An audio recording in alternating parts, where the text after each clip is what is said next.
Dans le préscolaire, primaire et le secondaire, les cours débuteront effectivement le 16 septembre prochain et les enseignants sont invités à respecter le volume horaire. 930 heures au total. 330 pour le premier trimestre qui part du 16 septembre au 6 décembre 2013.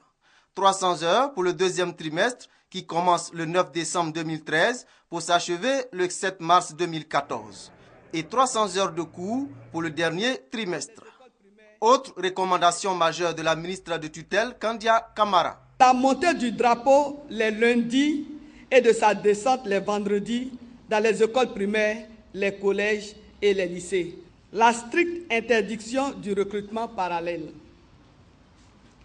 L'interdiction de la vente de fascicules imposée aux élèves en remplacement des manuels scolaires officiels.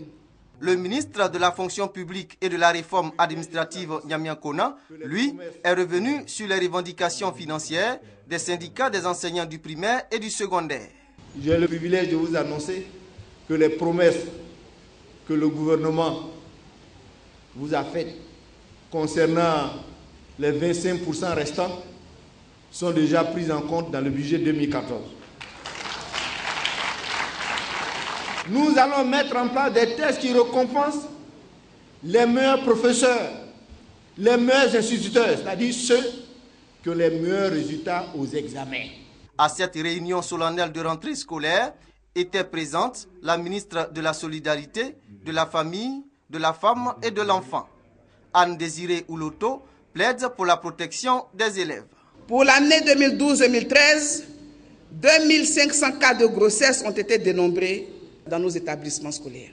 De très nombreux autres défis à relever, notamment le phénomène de la violence sexuelle à l'école. Et quelquefois, hélas, de la part d'enseignants sur des élèves. De l'alcoolisme en milieu scolaire. Il a été proposé la mise en place d'un comité de sensibilisation et d'éveil pour la lutte contre les violences faites aux enfants à l'école.